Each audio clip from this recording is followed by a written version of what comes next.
Hello, everybody. David Schuster here. Jessica Tarlov, the lone liberal host on Fox, keeps proving she's a national treasure amidst the conservative garbage on Fox News.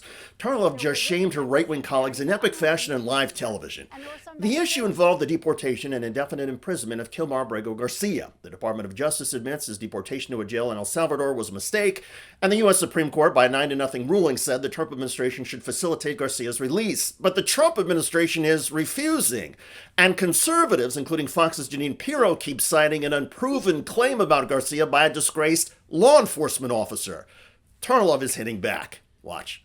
Abrego Garcia, there is no proof that he was an MS-13 member, and it has been debunked many times. It's been debunked yes, it has. Liberal newspapers. That's not true. In a court of law, a section I-113 or 123 is reliable, verifiable proof that you were a member of a gang, and he was never able to rebut it. It was based on double hearsay testimony and also a detective who was indicted merely weeks later for providing confidential information to a sex worker. He was also allegedly an alcoholic. That's how we got into this. But the point is that this man has been living in this country, out in public, meeting on an annual basis with his DHS caseworker. He goes in once a year. He talks to them. They know where he works. He's an on-the-books worker. This is not somebody who is a gangbanger. This is not somebody who has committed any other crime besides being here in this country. And he came here also based on credible threat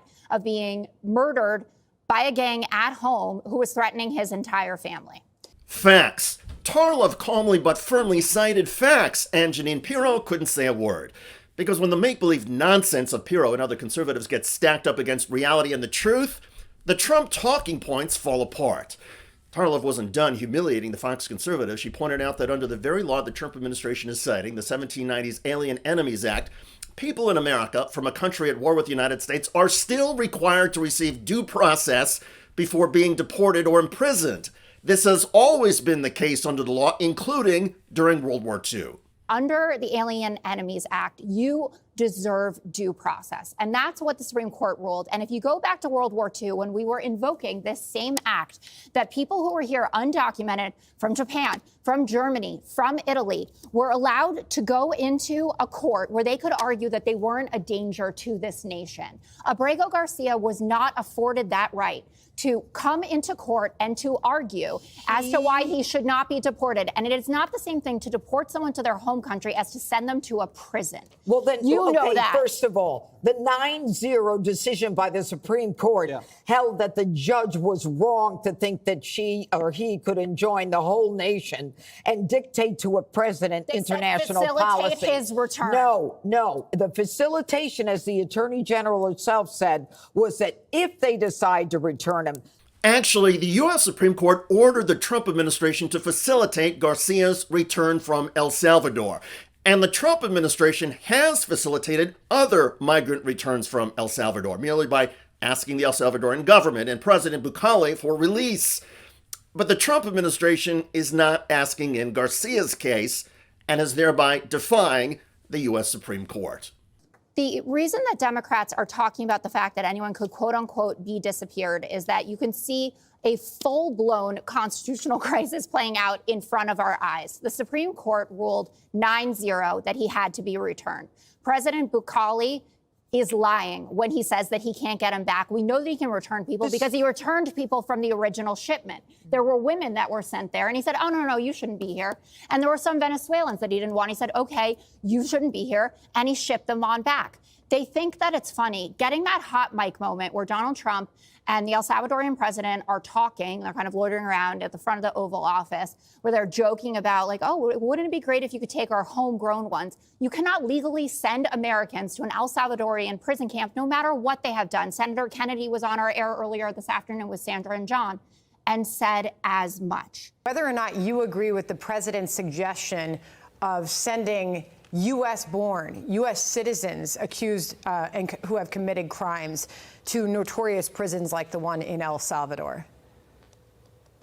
You mean sending them to foreign countries? Yes. No, I don't agree with that. Senator Kennedy does not agree with sending Americans to be jailed in a foreign country, and he's one of the most conservative members of the U.S. Senate. Now, to be fair, Jessica Tarlov is not the only Fox host who has condemned the Trump administration's defiance of the U.S. Supreme Court in the Garcia case. Former Republican House member Trey Gowdy, who hosts a weekend show on Fox, is also saying on Fox that the Trump administration is wrong. I mean, I think what they ought to do is probably follow the judge's order and the Supreme Court decision, which used the word facilitate. Also in that opinion, Martha, were the words accidental, mistake, and illegal. I mean, those are not three good words you want in a Supreme Court decision. So, look, I don't want the guy in the United States, although I will say this.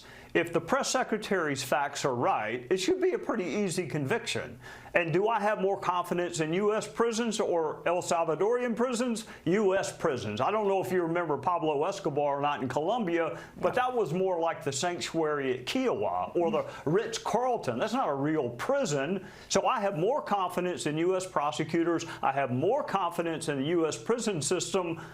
If the president doesn't agree with that, and he may not, then bring him back and then remove him to another country. Appeal the removal order. But what we can't have is any executive disobeying or not following a judge's decision, even if you disagree with it.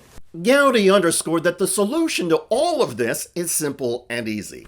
The Trump administration should ask El Salvador to release Garcia, bring Garcia back to the United States, and give Garcia a hearing and the due process that our Constitution requires.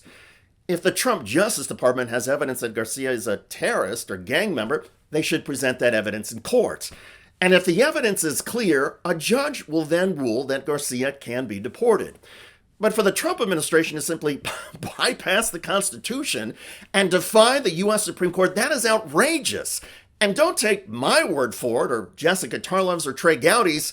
Even the late conservative Supreme Court Justice Antonin Scalia would be infuriated by the Trump administration. You see, years ago, in a case about due process, he wrote, "It is well established that the Fifth Amendment entitles aliens to due process of law in deportation hearings." So this isn't complicated. Kudos to Jessica Tarlov for trying to break it down, though, in easy-to-understand terms and with basic facts. She may never convince the conservatives on the five, but when history records who spoke out for the Constitution and against the fascist impulses of the Trump administration, Jessica Tarlov will be remembered as a hero. I'm David Schuster. Thanks for joining us.